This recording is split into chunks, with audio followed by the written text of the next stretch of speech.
오늘 거룩하신 하나님이신 예수님에 대해서 살펴보는 마지막 시간으로 부활과 심판에 대한 내용을 살펴보도록 하겠습니다.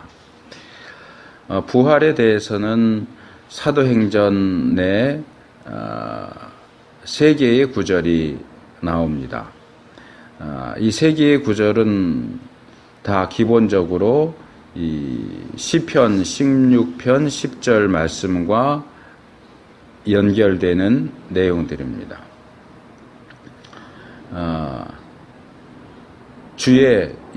우리가 지금 읽은 그 사도행전 2장 27절이 거의 그대로 시편 말씀을 인용하고 있는데, 내 영혼을 음부에 버리지 아니하시며 주의 거룩한 자로 썩음을 당치 않게 하실 것이다 하는 이 다윗의 시가 예수님의 부활에서 성취되었다 하는 사실을 선언하고 있는 내용들입니다.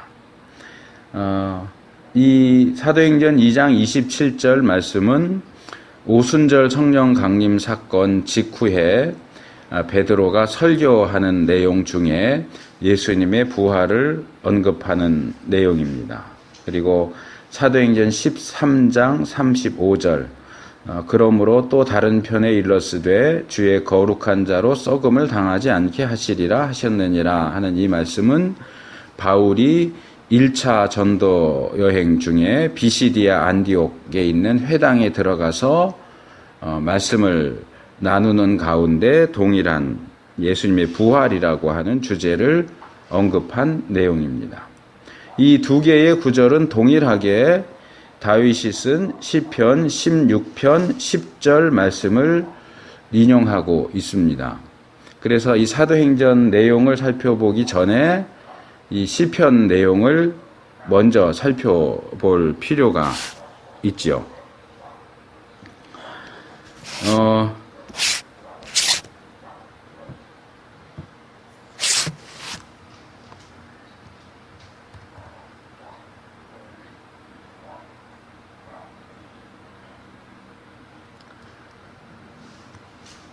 이 시는 원래 다윗이 하나님의 보호하심을 구하고 또 하나님의 구원을 찬송하는 그런 내용의 시입니다. 전반적인 내용을 다 인용하고 있지 않기 때문에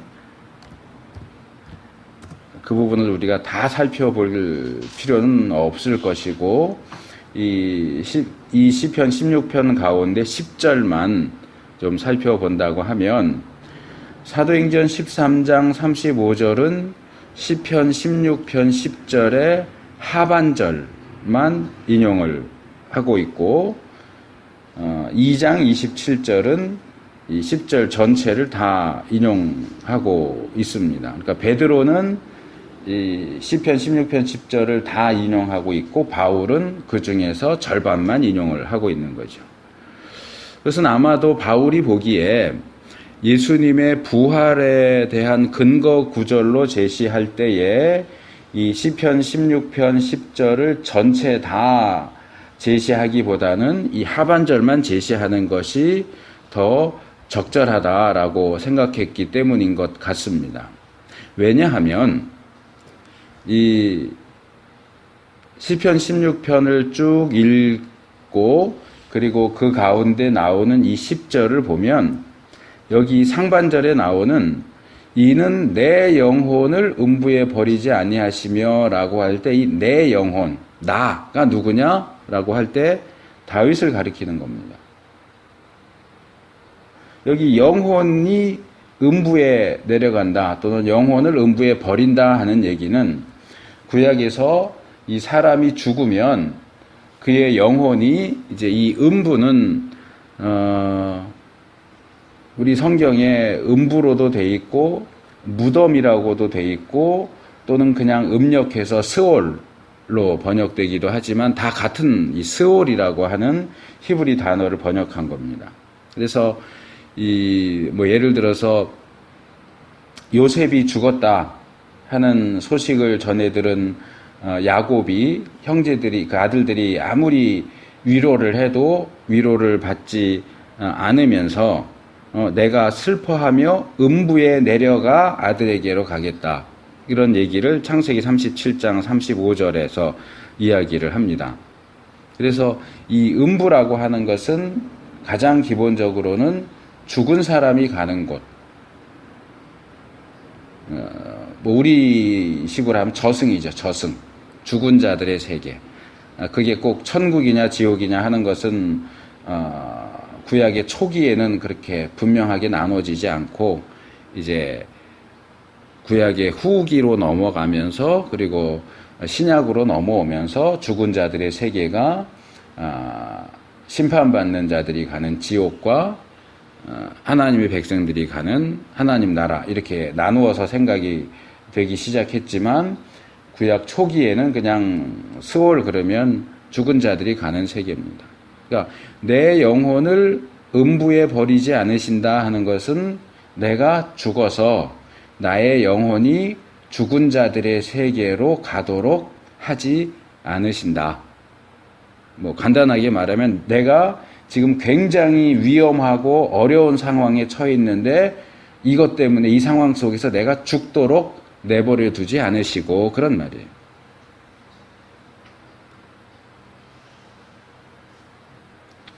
그리고 이제 이게 시이기 때문에 이 히브리 시의 가장 중요한 특징 가운데 하나가 평행법이라고 해서 앞에 나오는 내용과 그러니까 상반절에 나오는 내용과 하반절에 나오는 내용이 서로 짝을 이루는 거예요. 같은 내용인데 표현을 다르게 하는 거죠. 그러니까 여기 보면 상반절에 나오는 내 영혼은 하반절에 나오는 주의 거룩하신 자하고 같은 얘기고 음부에 버리지 아니하시면은 썩음을 당치 않게 하실 것이다가 서로 짝을 이루는 거죠. 그렇다면 이 앞에 나오는 내 영혼이 다윗의 영혼이다라고 한다면 적어도 다윗의 시에서 하반절에 나오는 주의 거룩한 자는 다윗이에요.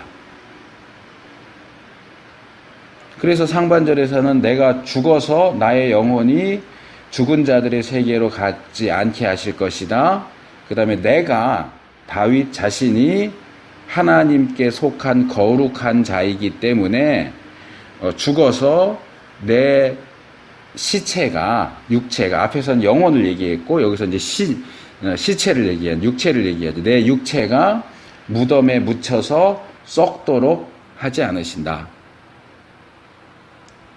그러니까 이것도 문자적으로 보면 내가 죽어도 내 시체를 무덤에 묻어도 그것이 다른 사람들 같으면 시간이 지나면 그 시체가 썩겠지만 내 시체는 썩지 않게 하실 것이다. 이렇게 이제 문자적으로 이해가 되지만 의미하는 바를 따라간다면 내가 죽어서 무덤에 묻혀서 썩도록 놔두지 않으실 거다.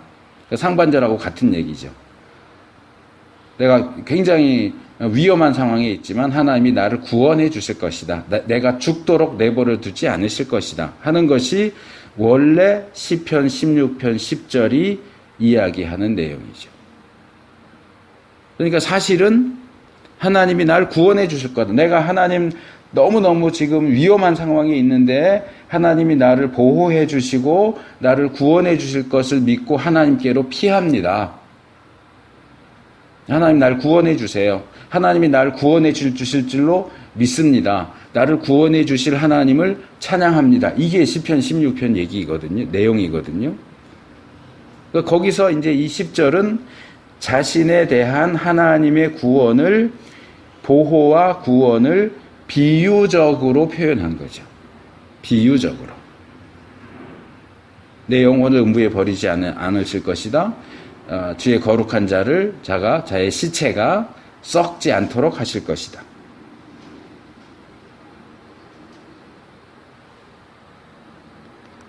그래서 아마도 실제 상황 속에서 다윗이 처한 위험이 어떤 것인지는 우리가 알 수 없지만 거기서 제시하지를 않으니까 아마도 그 상황 속에서 하나님께서는 다윗을 구원해 주셨을 거예요.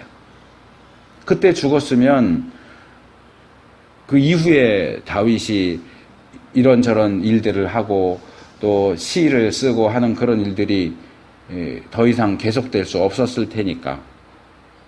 그리고 꼭 이 시편에 다윗의 시가 꼭 연대기적으로 시기적으로 되어 있는 건 아니지만 16편은 상당히 앞쪽에 나오잖아요. 다른 시들이 뒤에 더 많이 나온단 말이에요. 이 16편이 다윗의 생애 초기에 쓰여진 것이라면 그 이후에 시가 쓰여졌을 수가 없었겠죠. 그래서 원래의 이 시편 16편은 다윗이 하나님께 보호하실 것을 구하고 하나님께서 구원해 주실 것을 확신하면서 구원자이신 하나님을 찬양하는 시인데, 이것이 시간이 흐르면서 이게 다윗에 대한 이야기일 뿐만 아니라 하나님의 사람, 하나님께 속한 거룩한 자를 하나님이 구원하실 것이다 하는 그런 내용. 그리고 이제 신약으로 넘어오면 이게 하나님께 속한 거룩한 자이신 메시아가 죽음 가운데서 부활하실 것에 대한 어떤 예언이라고 할 수 있는 그런 내용으로 이해되기 시작했다. 변화가 이루어졌다 하는 겁니다. 그래서 오늘은 조금 이 거룩에 대한 내용은 상대적으로 좀 적게 말씀을 드리게 되는데, 이 부분에서 우리가 좀 성경을 읽을 때 명심해야 할 것이 있습니다. 그러니까 원래는 예수님에 대한 얘기가 아닌데 이것이 이렇게 시간이 흘러감에 따라서 예수님에 대한 얘기로 이해되고 읽혀지고 한다 하는 이 부분을 우리가 좀 기억할 필요가 있다. 그리고 그것이 이 시편 16편이 지금 사도행전에서 이어 인용되고 있는데, 이 시편 말씀이 어느 날 갑자기 이거는 예수님에 대한 얘기야 이렇게 되는 게 아니고, 이 중간 과정을 거쳐가면서 조금씩 그 의미가 변화되기 시작했다 하는 그 과정도 역시 우리가 중요하게 볼 필요가 있습니다. 그래서 이제 본문이 나와 있는 순서상으로는 원래 사도행전 2장 27절 그리고 예수님의 부활을 다루는 내용이 사도행전 13장 34절과 35절, 그래서 우리가 중간에 13장 34절을 살펴봐야 되는데 제가 34절을 뒤로 빼고 35절을 이제 땡겨서 2장 27절하고 13장 35절만 같이 살펴봤어요. 왜냐하면 이 두 개의 구절은 동일하게 시편 16편 10절을 인용을 하고 있는 내용이기 때문에 묶어서 살펴보는 것이 더 낫고, 그런데 사도행전 13장 34절은 이 시편 16편 10절도 언급하지만 또 다른 구절도 이야기를 하고 있어요. 그러니까 시편 16편과 사도행전 2장 또는 13장 그 중간에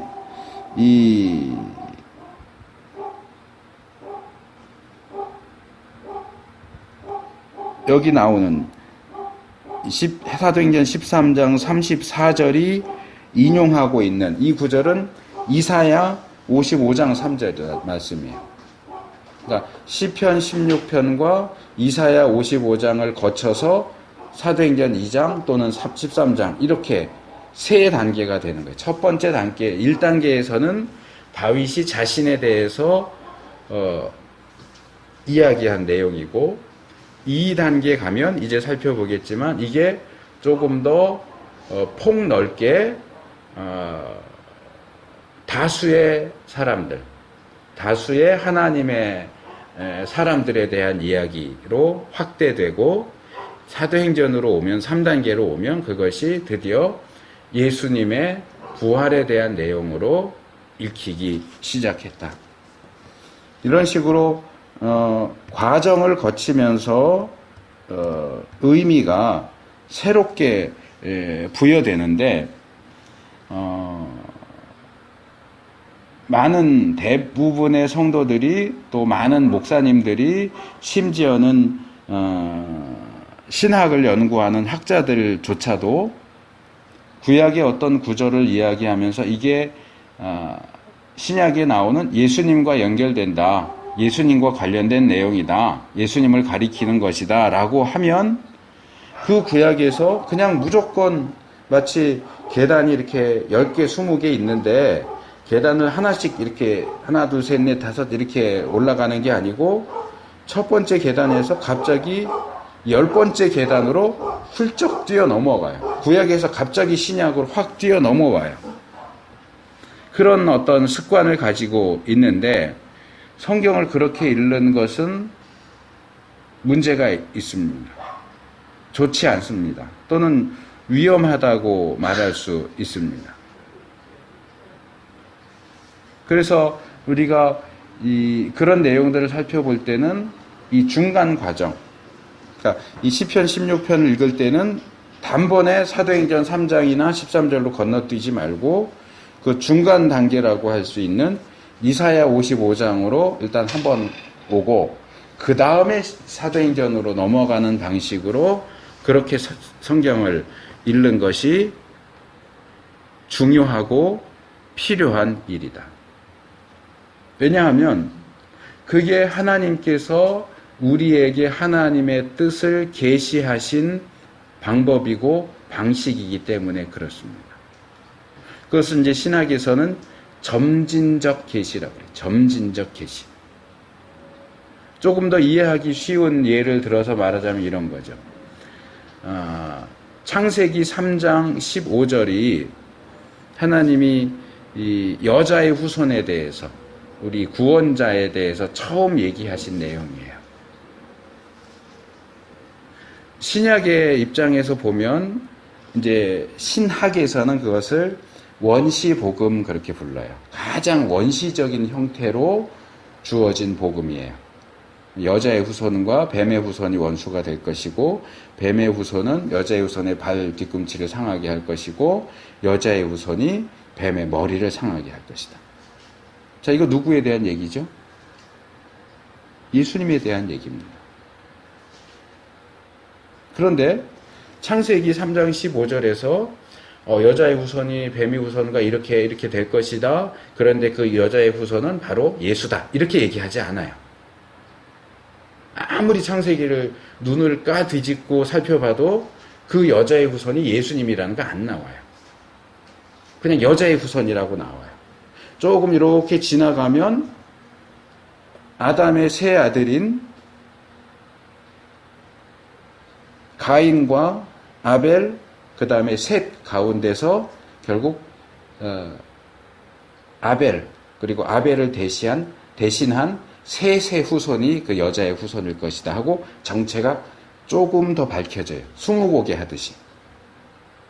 그 다음에 조금 더 가면 노아의 세 아들 셈, 함, 야벳 가운데 셈의 후손이다라는 게 조금 더 밝혀져요. 또 야곱의 12아들 가운데 특별히 이 유다의 자손이다라는 게 조금씩 구체적으로 정체가 밝혀져요. 그런데 그 밝혀져 가는 과정 중에서 어느 곳에서도 이게 예수, 나사렛 예수다 이렇게 얘기하지 않아요. 점진적으로 조금씩 좀 더 뒤로 오면 이새의 뿌리에서 다윗의 자손으로 이렇게 해서 조금씩 그 정보의 양이 많아져요. 정보의 양이 많아지면서 그게 누군지에 대한 내용은 점점 더 구체적으로 가죠. 그러면서 이제 신약에 나오면 이제 다윗의 후손인 아브라함의 후손이고 다윗의 후손인 예수, 유다 지파 사람인 요셉, 또 누가복음은 유다 지파 사람인 마리아. 결국 창세기 3장 15절에서 말한 그 여자가 누구냐? 가보니까 쭉 그 얘기해주는, 우리를 인도하는 표지판을 하나씩 하나씩 따라가 보니까 결국 가보니까, 아, 이게 마리아구나. 그 여자는 마리아고 그 여자의 후손이 나사렛 예수구나. 이렇게 이제 밝혀지는 거예요. 근데 제가 지금 좋지 않다라고 하는 건 뭐냐면, 창세기 3장 15절을 읽으면서, 아, 이거 예수님, 그냥 이렇게 가버리는 거예요. 중간에 어떻게 과정을 거쳐서 이게 예수님하고, 여자의 후손이 예수님하고 연결되는가는 완전히 무시해버리고, 다윗의 후손, 아, 예수님? 셋의 자손, 아, 예수님? 셈의 자손, 아, 예수님? 그냥 그렇게 그냥 거기서부터 그냥 신약으로 껑충 뛰어와요. 그렇게 가는 것이 옳다면 왜 하나님께서 그런 복잡한 과정을 거쳐가면서 점진적으로 계시를 해주시겠어요? 그냥 창세기 3장 15절 예수다 이렇게 그냥 해버리면 되죠. 다윗의 자손 이럴 거 없이 다윗의 자손 중에서 언제 태어날 예수다 이렇게 하면 되잖아요. 그렇게 안 하신단 말이에요. 그러니까 그 과정을 우리가 하나씩 하나씩 추적해 가면서 구약을 다 훑어가서 신약으로 넘어오면서, 아, 여기서 얘기했던 이 여자의 후손이, 셋의 자손이, 셈의 자손이, 다윗의 자손이 예수님이구나. 이렇게 가는 것이 올바른 성경 읽는 방식이라는 거죠.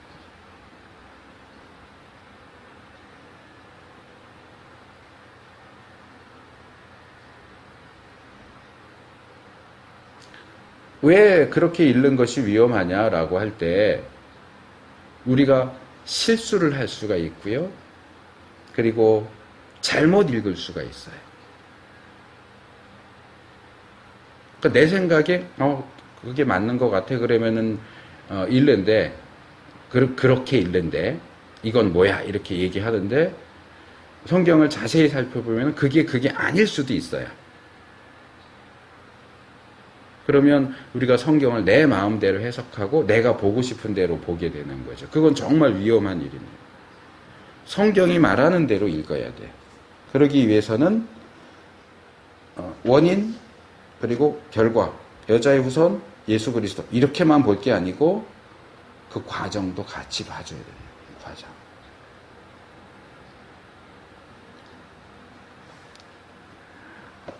그래서 이제 세 번째 구절인 사도행전 13장 34절로 오면 또 하나님께서 죽은 자 가운데서 그러니까 예수님이죠. 저를 일으키사 다시 썩음을 당하지 않게 하실 것을 가르쳐 가라사대 내가 다윗의 거룩하고 미쁜 은사를 너희에게 주리라 하셨으니.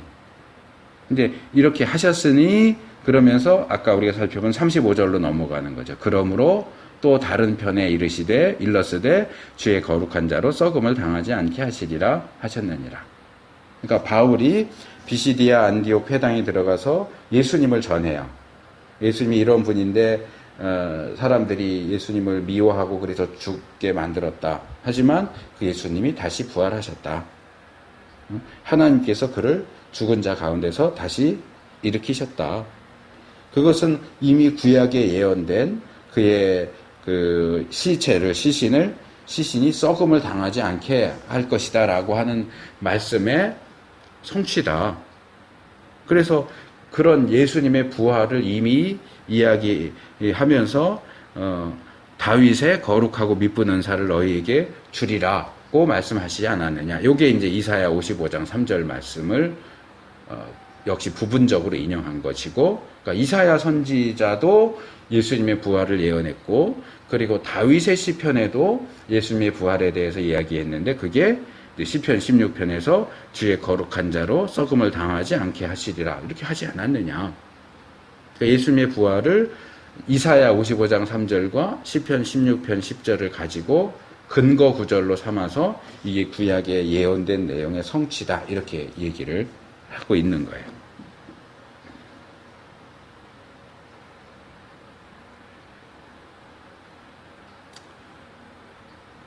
사실 이 사도행전 13장의 경우 29절부터 37절까지가 다 예수님의 부활을 논증하고 있는 내용입니다. 특별히 이제 29절, 13장 29절에 보면 성경에 저를 가리켜 거룩 기록한 말씀을 다 응하게 한 것이라 하는 이 말씀으로 요약이 되죠. 예수님의 이 땅에 오심, 예수님의 생애, 사역, 죽음, 부활, 이 예수님에 대한 모든 것이 이 구약에 예언된 말씀에 대한 성취다. 그러면서 특별히 예수님의 그 부활에 있어서 하나님께서 죽으신 예수님을 살리셨다. 30절. 그리고 그 살아나신 예수님을 직접 본 증인들이 있다. 31절. 그리고 그런 예수님의 부활은 사실 32절에 나오는 표현인데 조상들에게 주신 약속의 성취다. 그러면서 구약의 세 개의 구절을 인용해요. 그러니까 지금 얘기한 이사야 55장 3절과 시편 16편 10절과 제일 처음에 인용하는 건 시편 2편 7절이에요. 근데 이건 사실은 부활에 대한 내용은 아니에요. 너는 내 아들이라 오늘 너를 낳았다 하는 말씀도 예수님에 대한 예언이라고 얘기를 해요. 그러니까 이건 좀 엄밀하게 정확하게 말하자면 예수님이 부활을 통해서 시편 2편 7절이 말하는 하나님의 아들이시라는 사실이 증명됐다. 그렇게 얘기하는 거예요. 그러니까 부활 사건이 하나님이 예수님을 낳으시는 사건이다. 이렇게 보는 거죠. 그래서 하나님의 아들이 되었다가 아니고 그전에는 하나님의 아들이 아니었는데 부활하면서 하나님의 아들이 됐다. 이러면 이단적인 가르침이 되는 거고요. 원래 하나님의 아들이신데 이 부활을 통해서 더 확실하게 하나님의 아들이시라는 사실이 선언되었다. 공표되었다. 이제 그런 얘기죠. 요걸 조금 더 잘 보여주는 게 로마서 1장 4절 말씀이에요. 성결의 영으로는 죽은 자들 가운데서 부활하사 능력으로 하나님의 아들로 선포되셨으니 곧 우리 주 예수 그리스도시니라. 그러니까 예수님의 부활은 예수님이 하나님의 아들이시라는 사실에 대한 증명, 그것을 증명해 주는 사건이다. 이렇게 보는 거죠. 두 번째로 인용하는 구절이 이 이사야 55장 3절 말씀이에요. 근데 이 이사야 55장 3절도 역시 바울이 절반 정도만 인용을 해요. 너희는 귀를 기울이고 내게 나와 들으라. 그리하면 너희 영혼이 살리라. 내가 너희에게 영원한 언약을 세우리니 곧 다윗에게 허락한 확실한 은혜니라. 요게 이제 결국은 예수님의 부활에 대한 예언이다. 조금 뒤에 이제 다시 말씀을 요 부분은 이 구절은 조금 더 살펴볼 건데 어쨌든 요 구절에 근거해서 예수님의 부활이 예언되었다 얘기하는 거고 이제 세 번째로 시편 16편 10절에도 이것이 예언되었다라고 이야기하는 거죠. 그래서 아까 말씀드린 대로 이 시편 16편 10절은 원래 다윗에 대한 내용인데 이것이 이사야 55장 3절에 보면 이제 구원받은 하나님의 백성 전체에 대한 이야기로 확대되고요. 이게 이제 사도행전 2장과 13장으로 오면 예수님에 대한 얘기로 다시 적용되어서 읽히고 있다. 이런 순서로 이 내용이 발전되어 가고 있다. 점진적으로 계시되고 있다.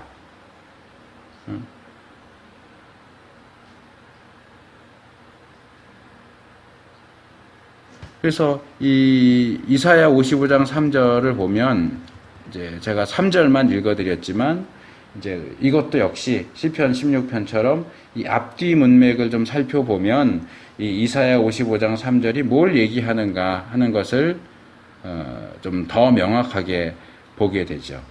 여기 이사야 55장 1절, 2절은 우리한테 그래도 어느 정도 잘 알려진 구절입니다. 너희 목마른 자들아 물로 나아오라. 돈 없는 자도 오라. 너희는 와서 사 먹되 돈 없이 값 없이 와서 포도주와 젖을 사라. 너희가 어찌하여 양식 아닌 것을 위하여 은을 달아주며 배부르지 못할 것을 위하여 수고하느냐. 나를 청종하라. 그리하면 너희가 좋은 것을 먹을 것이며 너희 마음이 기름진 것으로 즐거움을 얻으리라. 그러니까 여기 너희라고 하는 게 누구예요? 너희 목마른 자들아. 그러니까 이게 이스라엘을 가리킬 수도 있고 더 나아가서 이방인들도 포함할 수 있어요. 그러니까 여기 너희 목마른 자들아 물로 나와서 먹어라. 포도주와 젖을 사라. 양식을 먹어라. 이런 거 보니까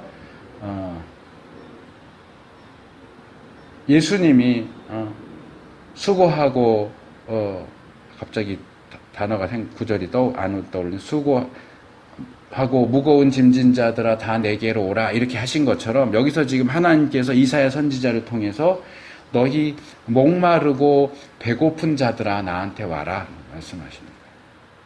뭐 이스라엘 사람이 됐든 이스라엘 사람이 아니어도 상관없어요. 그러니까 여기 목마르고 배고프다 하는 얘기는 결국 뭐냐 하면 구원이에요.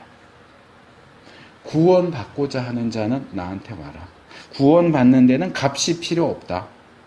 구원의 물을 마시고 구원의 떡을 먹는 데는 값, 돈 그런 거 없다. 다만 뭐가 필요하냐? 나를 청종해라. 내 말을 잘 들어라.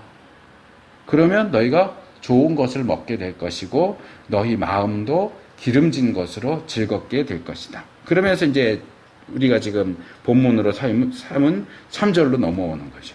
너희는 귀를 기울이고 내게 나와 들어라. 그러면 너희 영혼이 살리라. 이 2절 끝에는 이 재밌게 돼 있어요. 나를 청종하라. 뭘 해야 되는지가 하나가 나오고 그걸 하면 두 개의 결과가 나오죠. 나를 청종하면 좋은 것을 먹는다. 너희 마음이 기름진 것으로 즐거워하게 된다. 근데 3절은 반대로 뭘 해야 되는지가 두 개가 나와요. 귀를 기울여라. 그리고 들어라. 귀를 기울여라. 그리고 들어라. 그럼 결과가 하나로 나오죠. 귀를 기울이고 들으면 너희 영혼이 살 것이다. 처음에는 물을 마시는 거, 떡을 먹는 거 얘기가 나왔고 그 다음에 기름진 것, 이건 아마 이제 고기겠죠. 그러더니 이게 갑자기 영혼의 문제로 연결이 돼요. 그래서 제가 구원이라고 얘기하는 거예요. 구원의 물을 마시고 구원의 떡을 먹고 구원의 기름진 것을 먹고 마음이 즐거워지고 그 다음에 영혼이 살아나는 역사. 그것은 돈 갖고 와서 되는 게 아니고 무슨 값을 치르는 것으로 되는 게 아니고 돈 없이 값 없이 하나님께로 나아오는 것. 그러니까 여기 네 가지가 나오는 거죠. 정확히 말하면 너희 목마른 자들아 물로 나아오라. 하나님 앞에 나오는 것, 그 다음에 청종하는 것, 그 다음에 귀를 기울이는 것, 그 다음에 듣는 것.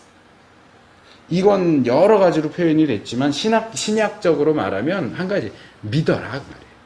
하나님을 믿어라. 그러면 구원을 받게 될 것이다. 그래서 2절에 너희는 귀를 기울이고 여기 나오는 3절에 나오는 너희는 귀를 기울이고 내게 나와 들으라 그리하면 너희 영혼이 살리라 하는 말씀은 2절 하반절에 나를 청정하라 그리하면 너희가 좋은 것을 먹을 것이며 너희 마음이 기름진 것으로 즐거움을 얻으리라 하는 말씀과 짝을 이루죠. 그리고 여기 물, 떡, 기름진 것, 또 영혼을 살게 하는 그것들은 결국 이 3절 하반절 내가 너희에게 영원한 언약을 세우리니 곧 다윗에게 허락한 확실한 은혜니라 하는 내용으로 연결이 되고 이제 이어지는 4절을 보면 내가 그를 여기 이제 그는 다윗이에요. 다윗을 만민에게 증거로 세웠고 만민의 인도자와 명령자로 삼았었나니 5절로 넘어가면 내가 다윗이 알지 못하는 나라를 부를 것이며 너를 알지 못하는 나라가 내게 달려올 것이다. 그래서 결국 마지막에 다윗을 통해서 이스라엘과 다윗도 알지 못했던 이방 나라 백성들이 어떻게 구원의 은혜를 받아 누리게 될 것인가 하는 것을 예언을 하는 거예요. 거기엔 돈도 필요 없고 값도 필요 없고 나와서 듣고 청종하고 귀를 기울이고, 그러면 하나님께서 다윗에게 약속하신 은혜를 그들에게 주실 것이고, 그 은혜를 받으면 이들이 배부르게 먹고 마시고 즐거워하고 영원히 살아나는 역사가 일어나게 될 것이다 하는 얘기죠. 그래서 여기서 이제 바울이 관심을 가진 건 뭐냐 하면 다윗에게 약속하신 은혜가 도대체 뭐냐. 그래서 이사야에는 다윗에게 허락한 확실한 은혜 이렇게 돼 있는데, 이제 그것을 바울은 이 사도행전에서 다윗의 거룩하고 미쁜 은사 이렇게 얘기를 합니다. 다윗의 거룩하고 미쁜 은사. 근데 이 부분을 제가 이제 히브리 원문, 이사야에 나오는 히브리 원문, 그 다음에 다윗이 얘기하는 사도행전의 헬라어 원문을 이렇게 대조해서 살펴봤더니 조금 차이가 나기는 해요. 근데 이것은 이 히브리어로 된 성경을 70인역이 이제 헬라어로 번역한 그 표현을 바울이 그대로 갖다 썼어요. 근데 이 70인역의 헬라어 번역이 뭔가 좀 빠뜨리고 이렇게 번역을 한 내용들이 있는데, 아마 우리 개역을 번역하는 분들이 이 이사야서 내용을 염두에 두고 이 빠진 부분들을 더 첨가해 넣은 것 같아요. 예를 들면 여기 다윗의 거룩하고 미쁜 은사를 너희에게 주리라 이렇게 했는데, 이 헬라어 원문에는 은사에 해당되는 단어가 없어요. 그냥 그 부분을 직역하면 다윗의 그 거룩한 것, 다윗의 그 확실한 것, 여기 미쁜이라고 번역을 했는데 이게 이사야서는 확실한으로 되어 있는데 이게 더 맞는 표현이에요. 다윗의 그 거룩한 것, 그 확실한 것. 근데 이제 이사야 원문에는 아까 읽어드렸는데 기억하실지 모르겠지만 다윗에게 허락한 확실한 은혜니라, 그래서 은혜라는 단어가 들어가 있어요. 근데 이 헬라어 본문에는 은혜에 대한 부분이 없어요. 근데 이제 이런저런 것들을 감안해서 집어넣은 것 같아요. 근데 어쨌든 뭐 그건 그렇게 중요한 건 아니고, 자, 여기서 우리가 좀 더 살펴봐야 할 부분이 뭐냐. 자, 시편, 그러니까 이사야 55장 내용도 역시 시편 16편 위에 올라가 있어요. 그거 이제 근거해서 얘기하는데, 아까부터 말씀드린 것처럼 시편 16편 10절은 사실 다윗 자신에 대한 얘기예요. 그런데 이제 이 여기서 생기는 문제를 읽진 않았지만 사도행전 13장 36절에서 바울이 지적을 해요. 다윗은 당시에 하나님의 뜻을 살다가 조차 섬기다가 잠들어 그 조상들과 함께 묻혀 썩음을 당하였으되. 자, 다윗이 시편 16편 상황으로 돌아오면 굉장히 위기 상황 속에서 하나님, 제가 하나님께 피합니다. 나를 보호해 주세요. 나를 구원해 주세요. 이렇게 하다가 그 하나님에 대한 확신 속에서 내 영혼을 음부로 내려가지 않게 하실 것이고, 주의 거룩한 자의 이 내 몸을, 시체가 죽어서 무덤에 들어가서 썩지 않게 하실 겁니다. 라고 고백을 했는데, 아까 말씀드린 대로 이건 사실 구원에 대한 비유적인 표현이에요. 은유적인 표현이에요. 그래서 실제로 아마 그 상황 속에서 하나님께서는 다윗을 구원해 주셨을 거예요. 그 사건 속에서 다윗이 죽거나, 그래서 무덤에 들어가서 그 시체가 썩거나 그런 일은 일어나지 않았을 거예요. 그런데 바울의 입장에서 그걸 다시 이렇게 보니까 결국 다윗이 그 상황에서는 구원을 받았지만 여기 있는 것처럼 하나님의 뜻을 조차 섬기다가 결국은 다윗도 죽었어요. 결국 다윗도 죽었고 죽은 다윗의 시체가 왕궁 그 왕들의 묘실에 묻혀서 결국은 썩었어요. 시편 16편 10절에서는 하나님이 내 영혼을 죽은 자들의 세계로 가지 않도록 내 시체가 썩지 않도록 하실 겁니다 라고 얘기했지만 그 얘기를 한 다윗은 그의 영혼이 결국 죽었을 때 그의 영혼이 죽은 자들의 세계로 갔고 그의 시체가 결국 무덤에 들어가서 썩었다는 거죠. 그러면 이런 다윗의 고백을 어떻게 봐야 되겠느냐. 그래서 이 부분을 다윗이 시편 16편을 썼던 그 상황에서는 실제로 육체적으로 실제적으로 그것이 이루어졌다고 할 수 있겠지만 더 큰 역사의 흐름 속에서 보면 이것은 상징적인 비유적이고 상징적으로 적용되었다고 봐야 한다.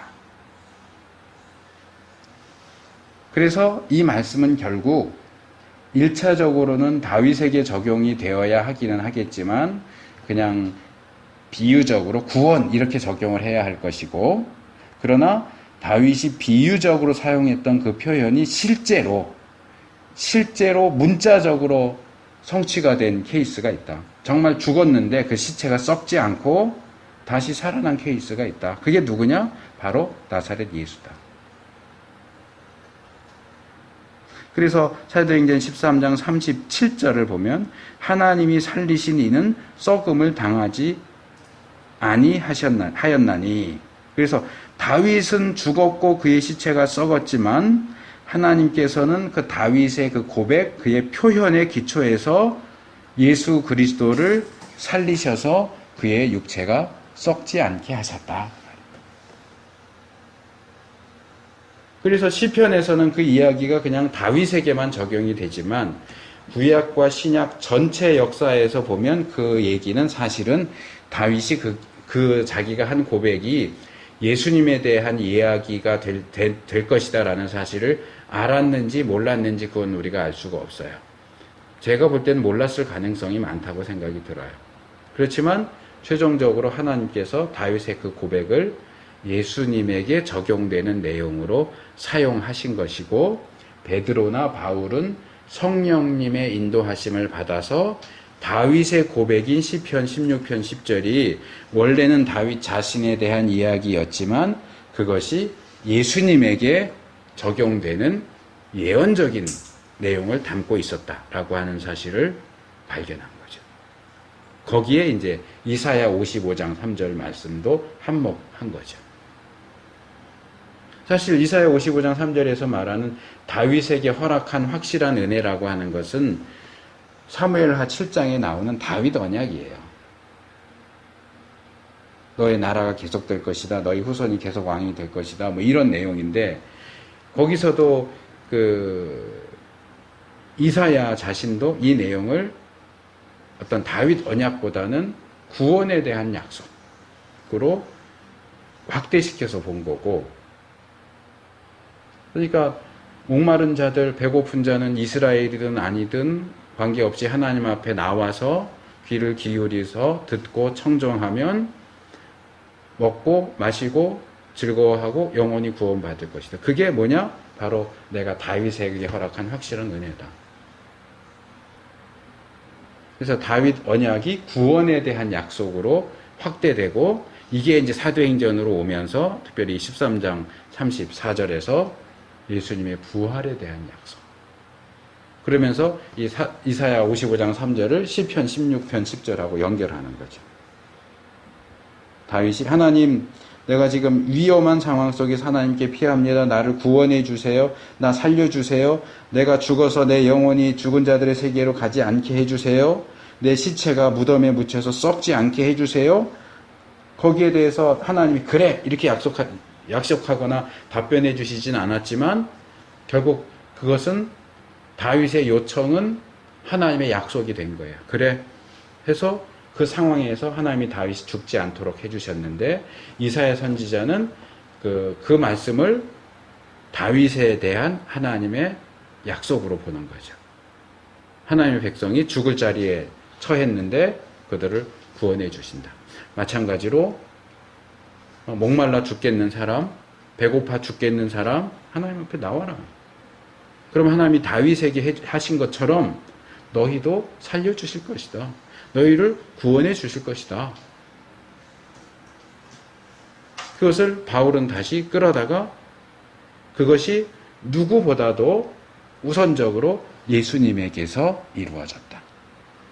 특별히 죽으신 예수님을 다시 살려주시는 것을 통해서 그 하나님의 약속이 이루어졌다. 라고 이야기를 하는 거예요.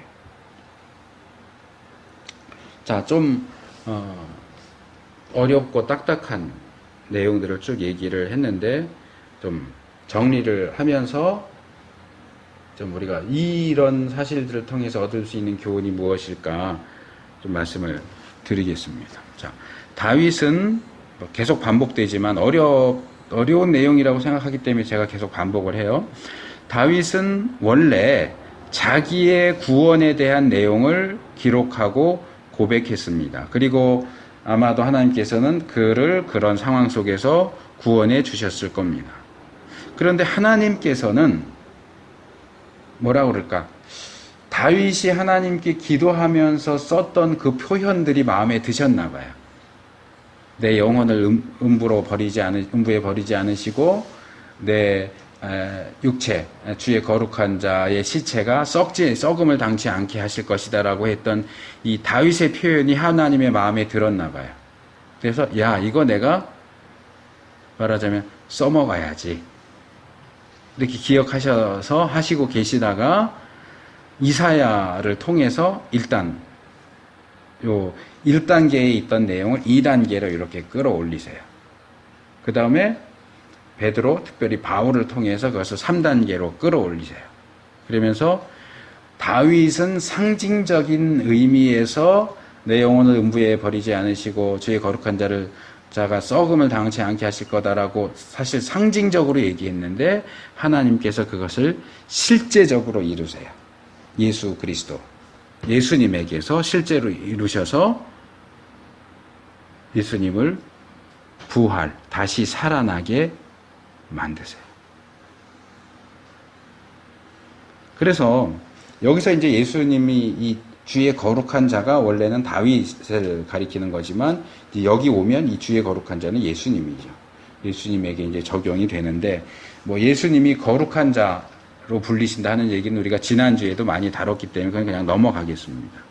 다만 여기서 우리가 너무나 당연하게 그리고 자연스럽게 또 단순하게 생각하는 사건 하나 그러니까 여기서 말하는 건 예수님의 부활이죠.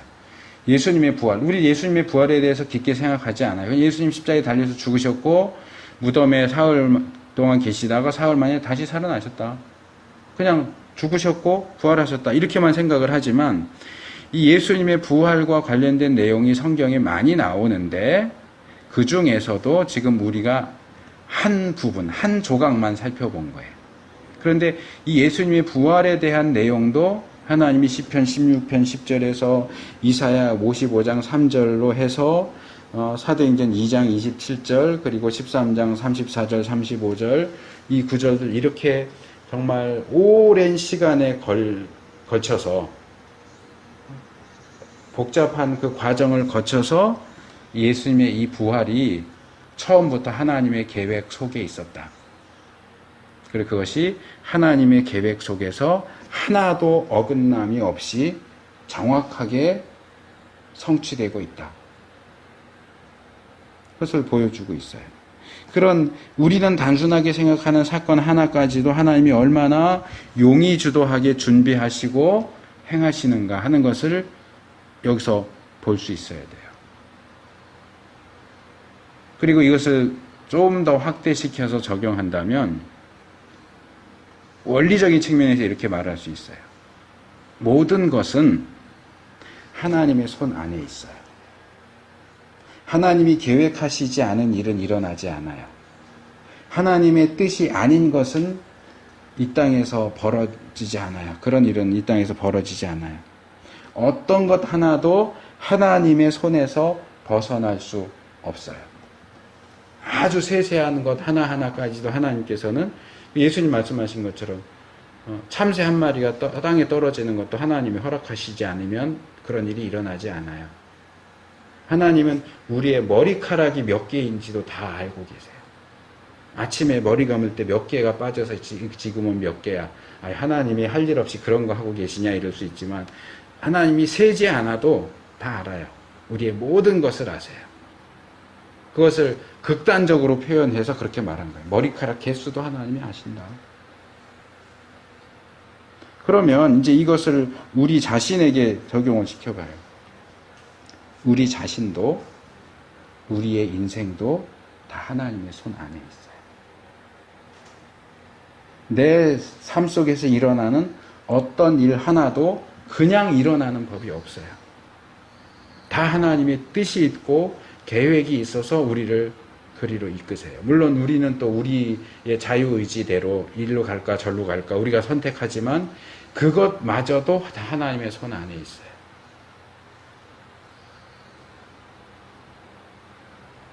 그래서 우리가 어떻게 해야 하느냐?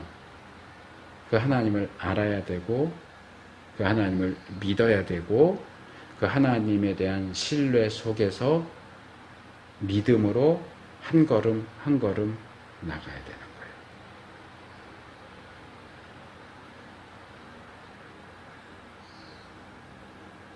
우리가 힘들고 어려울 때 지난번에도 말씀드렸던 거죠. 하나님이 도대체 내가 어떤 상황인지 아시기는 하시나? 하나님 나에 대해서 관심이 있으신가? 나는 지금 힘들어서 죽겠는데 하나님 침묵하시고 어떤 역사도 하지 않으시는 거 보니까 나는 하나님의 관심 바뀐가 봐. 이런 생각, 이런 말 할 때가 있어요. 종종. 그런데 그렇지 않다는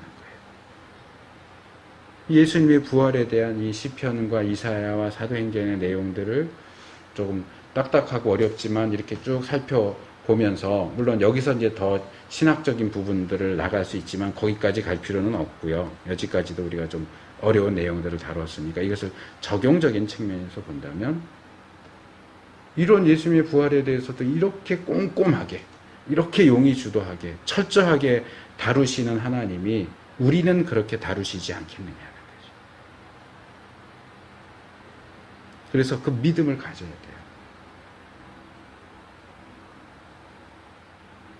지난 이제 주 중에 이제 강아지 2마리가 왔는데 제가 엊그저께 이 강아지를 보면서 떠올린 생각이 있어요.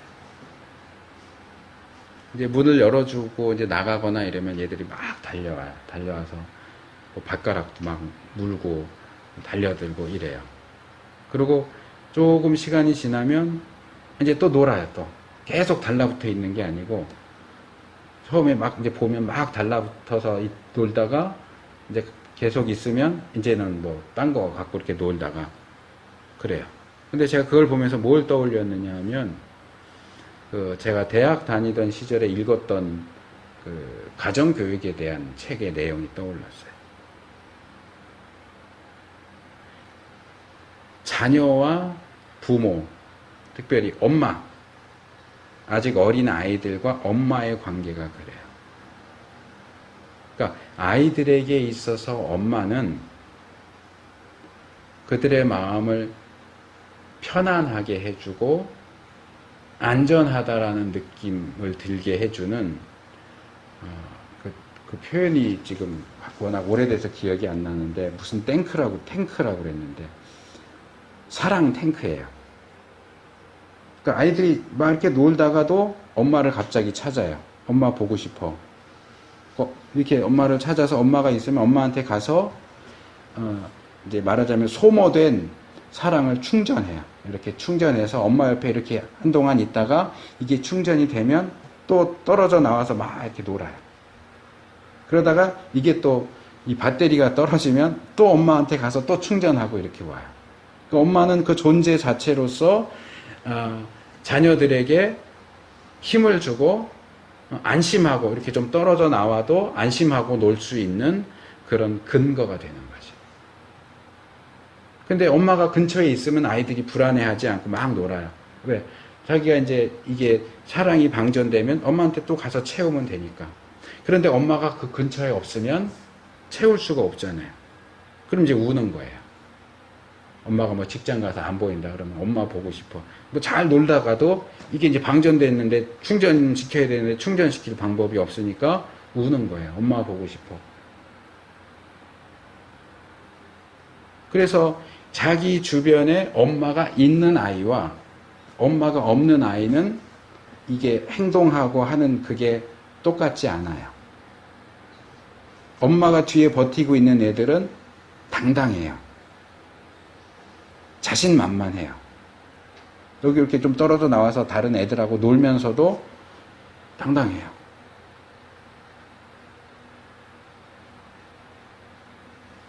자, 이 얘기를 왜 하는가? 자, 그 엄마가 우리 하나님이에요. 우리는 어린 아이들이에요. 우리 뒤에 금방 이렇게 고개만 돌려서 보면 찾을 수 있는 하나님이 우리 뒤에 계시다. 그럴 때 우리의 생각, 우리의 언어, 우리의 행동이 당당해져요. 왜? 하나님, 나 지금 보고 계시거든요. 우리 하나님이. 근데 이렇게 봐도 하나님이 없네?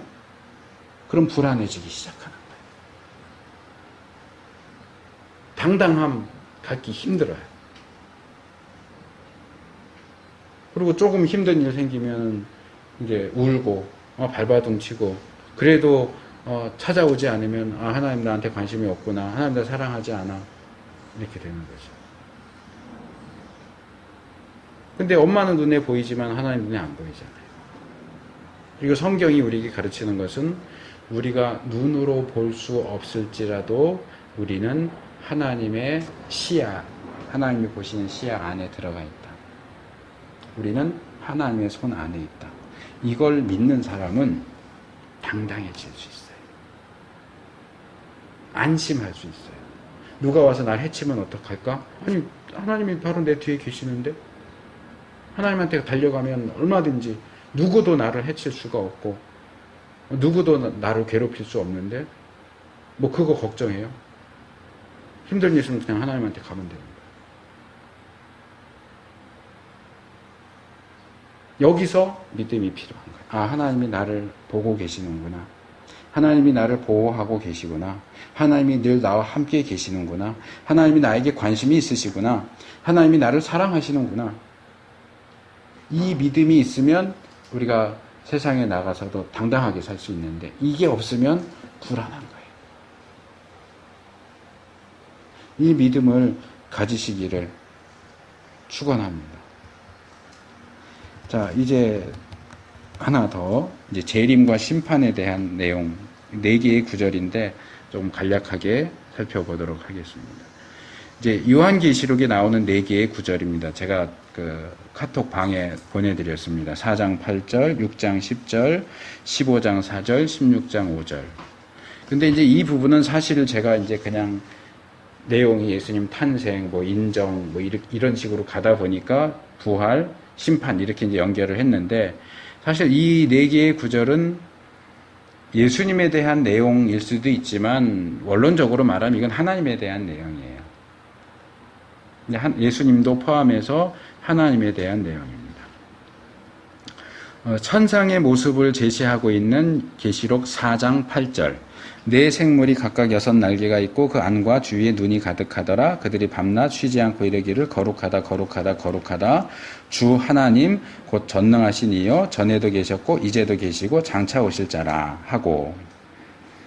그러니까 이 내용은 이사야서에 나오는 스랍 이야기하고 에스겔서에 나오는 그룹 이야기를 합쳐 놓은 것 같아요. 6날개, 뭐 이거는 스랍 얘기, 날개에 눈이 가득하다. 이건 이제 그룹과 관련된 내용. 아마 그 영향들을 받은 것 같아요. 그래서 이 생물, 4생물이 하나님을 3가지로 얘기해요. 첫째, 거룩하신 분. 아주 거룩하다가 3번 나왔다 그랬죠. 아주 가장 거룩하신 분. 그 다음에 전능하신 분. 그 다음에 전에도 계셨고 이제도 계시고 장차 오실 분.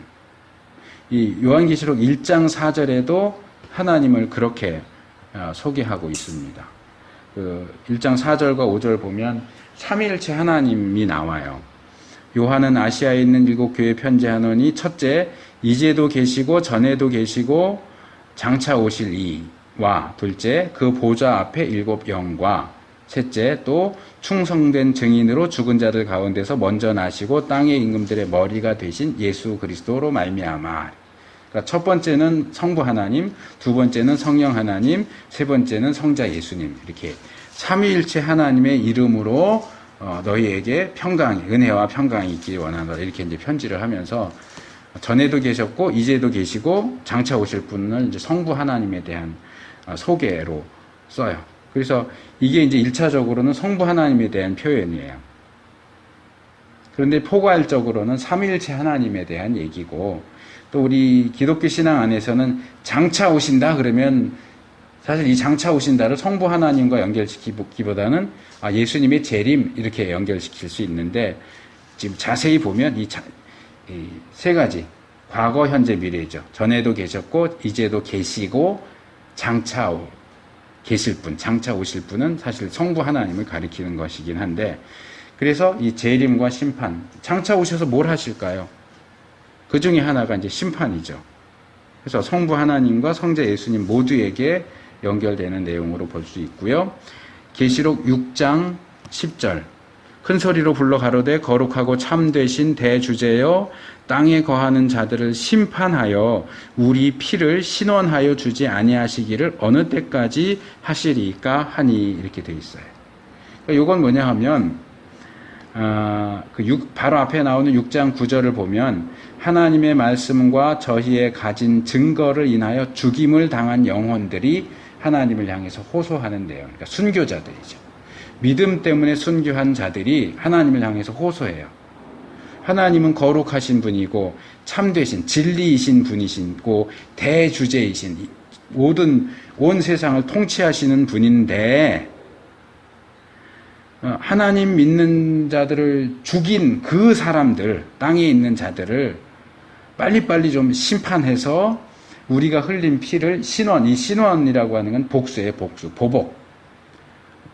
갚아 주셔야 되는데 왜 좀 빨리빨리 안 하십니까? 이제 그 얘기예요.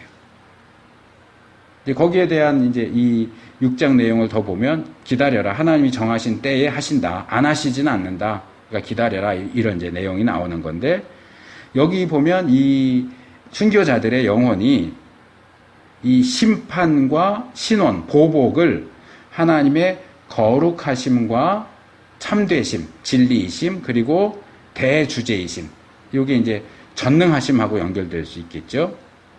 이런 것들과 연결시키고 있다 하는 겁니다. 그러니까 하나님의 거룩하심은 필연적으로 거룩하지 못한 것에 대한 심판과 연결되는 거예요. 하나님이 참되신 분이다, 진리이시다 하는 얘기는 필연적으로 진리가 아닌 것들에 대한 심판과 연결되는 거예요. 그리고 하나님의 전능하심은 그런 심판을 행하실 수 있는 능력하고 연결이 되겠죠. 그러니까 하나님은 거룩한 분이시기 때문에 거룩하지 않은 것들을 그냥 두실 수가 없어요. 하나님이 진리이신 분이기 때문에 비진리를 용인하거나 용납할 수가 없어요. 그래서 하나님의 그 거룩과 진리를 지키다가 순교한 자들을 위해서 심판하시고 보복하신다 하는 내용이 여기 나오는 내용입니다. 그 다음에 15장 4절, 주여 누가 주의 이름을 두려워하지 아니하며 영화롭게 하지 아니하오리까? 오직 주만 거룩하시니이다. 주의 의로우신 일이 나타났음에 만국이 와서 주께 경배하리이다 하더라. 요 15장 4절 말씀은 그 7 재앙, 특별히 7 대접, 7 재앙을 포함하는 그 7 대접을 가진 천사들이 나타났을 때에 이 15장 2절과 3절을 보면 짐승과 그의 우상과 그의 이름의 수, 이게 이제 666이죠. 그것을 이기고 벗어난 자들이 유리 바닷가에 서서 하나님의 검은고를 가지고 하나님의 종 모세의 노래, 그리고 어린 양의 노래를 불렀다 할 때 그 부른 그 노래의 내용이에요. 내용 중에 일부예요. 그래서 여기 4절 상반절은 예레미야 10장 7절 열방의 왕이시여 주를 경외치 아니할 자가 누구리이까 이는 주께 당연한 일이라 열방의 지혜로운 자들과 왕족 중에 주와 같은 자 없음이니이다.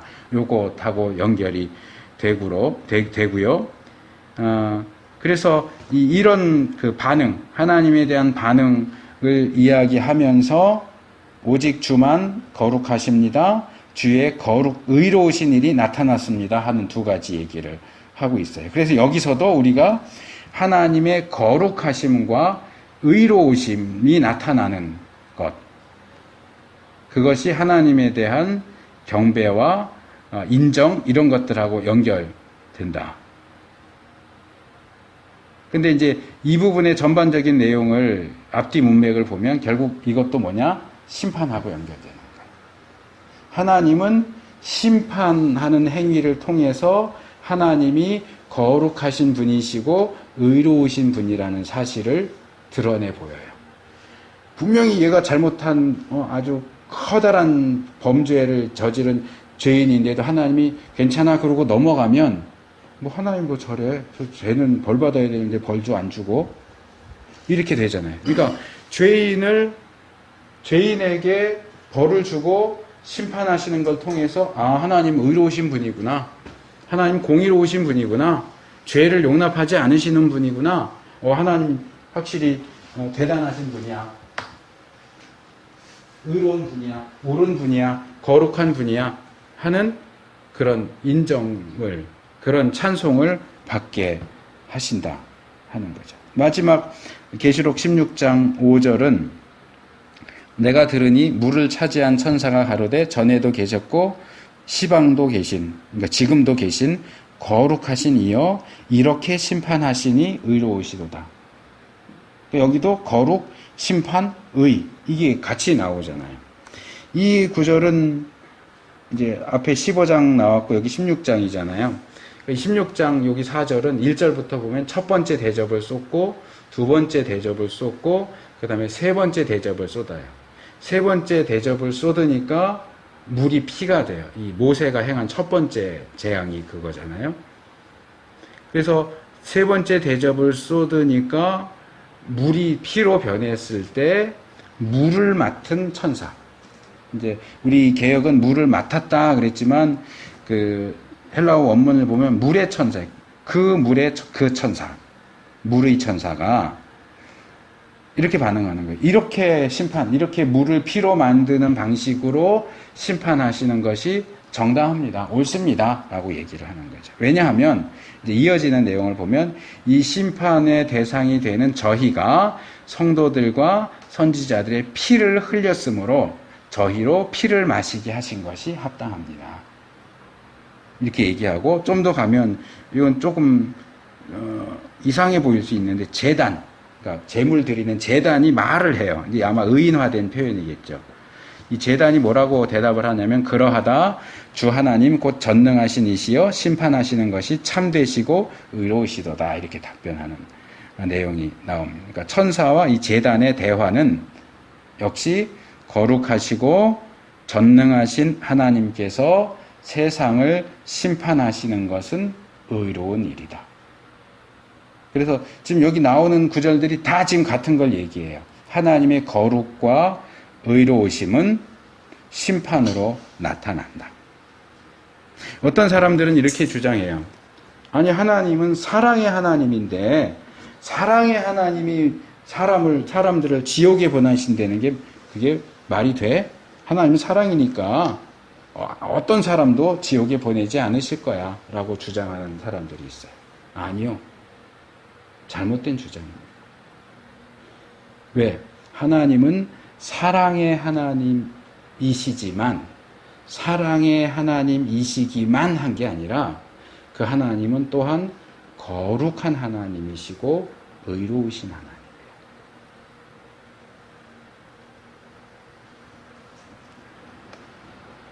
그래서 하나님은 거룩한 것과 거룩하지 못한 것이 함께 섞이는 거 원하지 않으세요.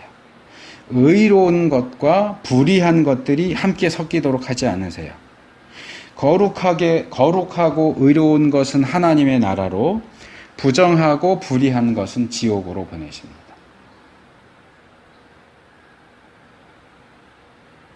여기서 우리가 특별히 주목해야 될 것은 계속 반복해서 말씀드리지만 이 하나님 또 예수님의 그 거룩하심이 공의로우심과 함께 심판으로 연결된다는 거예요.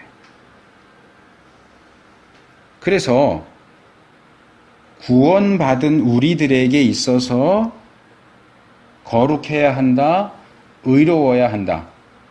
그러니까 이미 거룩함이 의로움과 어떻게 짝을 이루는지는 제가 말씀을 드렸어요. 거룩한 사람은 의로워야 돼요. 의롭지 않으면 거룩하지 않은 거예요. 그래서 지금 여기서도 계속 거룩함과 의로움이 같이 나오잖아요. 그래서 구원받은 하나님의 백성이 거룩해야 하고 의로워야 한다 하는 사실은 선택사항이 아니라 필수적인 사항이에요. 대학에서 학생들이 그 학기 시작할 때 과목 수강 신청하잖아요. 근데 거기 보면 필수 과목이 있고 선택 과목이 있어요. 선택 과목은 할 수도 있고 안 할 수도 있고 그래요. 근데 필수 과목은 안 하면 안 돼요. 필수이기 때문에. 그러니까 거룩과 의로움은 그리스도인에게 필수 과목이에요. 선택 과목이 아니에요.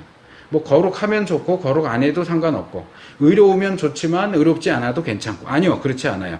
절대적으로 거룩해야 되고 절대적으로 의로워야 돼요. 그렇지 않다면 심판의 대상이 되는 거예요. 이거 몇 주 전에 제가 말씀드렸던 구절인 것 같아요. 제가 찾아보진 않았는데 히브리서 12장 14절에 보니까 모든 사람으로 더불어 화평함과 거룩함을 좇으라. 이것이 없이는 아무도 주를 보지 못하리라. 거룩함이 없으면 하나님을 볼 수가 없어요. 이것은 문자적으로 눈으로 볼 수 없다 그 얘기가 아니고 구원받지 못한다 그 말이에요. 거룩함이 없는 자는 구원받을 수 없어요. 의로움이 없는 자도 구원받을 수 없어요. 그런 사람들은 심판의 대상이 되지 구원의 대상이 되지 않는단 말이에요. 물론 이 부분에서 오해하지 마세요. 우리가 예수 믿어서 구원받는 거지 거룩해야 구원받는다고? 의로워야 구원받는다고? 아니요. 그 얘기가 아니에요. 우리가 구원받는 것은 오로지 예수님을 믿어서 구원받는 것이 맞아요. 그런데 우리가 구원받도록 하는 그 구원의 믿음은 당연히 그 구원의 믿음을 가진 사람이 거룩하도록 의롭도록 이끄는 믿음이에요. 자, 제가 이 컵을 들었는데 얘를 여기서 이렇게 끼우리거나 아니면 이 컵을 제가 놔버리면 어떻게 될까요?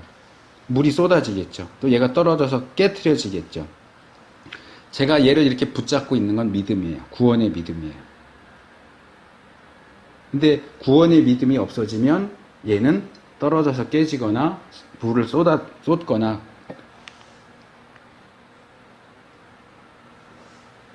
그래서 구원의 믿음이 나를 붙잡고 있다면 나는 이렇게 공중에 밑에 받치는 게 없어도 공중에 떠 있어요. 거룩해요. 이 물이 쏟아지지 않아요. 의로워요. 그런데 만약에 얘가 물을 쏟고 있다, 떨어져서 깨졌다 그러면은 얘를 붙잡고 있는 구원의 믿음이 없는 거예요. 그러니까 입으로 나 예수님 믿어, 나 구원받았어, 나 구원의 확신이 있어 라고 말하지만 그 삶 속에 거룩함이 없고 의로움이 없다면 그 사람 구원받은 사람이 아닐 가능성이 굉장히 높아요. 자, 주님이 다시 오시면 심판하실 겁니다. 그 심판의 대상은 쉽게 말해서 거룩하지 않은 것들, 의롭지 않은 것들. 거룩하지 않은 사람, 의롭지 않은 사람이에요.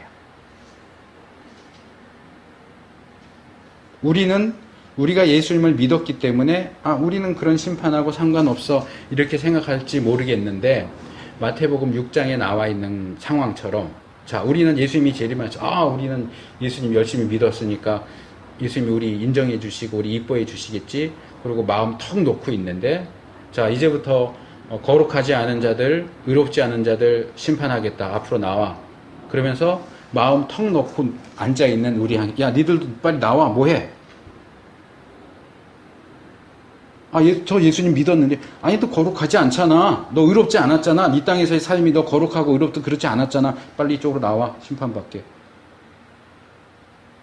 아니, 저 예수님 믿었는데, 그게 중요한 게 아니고, 거룩하지 않다고, 의롭지 않다고, 거룩하고 의롭게 살지 않았는데 나를 믿었다고 그래. 그게 나 믿는 거 아니야. 나 정말로 믿었으면 거룩하고 의롭게 살았어야지. 너의 삶이 거룩하고 의로운 게 없으면 너 난 제대로 믿은 게 아니야. 난 너희들 몰라. 빨리 이쪽으로 나와. 심판 자리로 나와. 이렇게 하실 거라. 내가 정말로 예수님을 믿는 사람이라면 내 삶에 거룩함이 있어야 돼. 내 삶에 의로움이 있어야 돼. 그게 없이는 아무리 입으로 나 구원받았어요. 나 예수님 믿어요. 나불나불 해봐야 소용이 없어요. 마지막 심판 자리에서 예수님이 나 너희 모른다 라고 하실 거예요. 왜요? 우리가 가진 믿음이 진짜 믿음이라면 우리 삶에 거룩함과 의로움이 없을 수가 없으니까. 우리 삶에 거룩함도 없고 의로움도 없으면 우리는 예수님을 제대로 믿는 게 아니에요. 그래서 우리가 두려워해야 돼요. 나 예수님 믿었으니까 됐어. 아니요. 그렇지 않아요. 그 믿음이 진짜 믿음이라면 우리 삶 속에 거룩이 보여야 됩니다. 의로움이 보여야 됩니다. 야고보서에 나는 믿음이 있고 너는 행함이 있고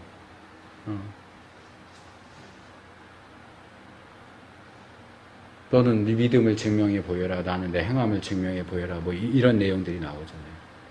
여러분들이 정말로 믿어서 구원받은 자라면 그 여러분이 가진 믿음이 진짜 믿음이라는 사실을 거룩함과 의로움으로 증명해 보이십시오. 그렇지 않다면 재림하시는 예수님, 다시 이 땅에 오시는 하나님 앞에서 심판의 대상이 될 수밖에 없어요. 심판받아서 지옥에 갈 수밖에 없어요.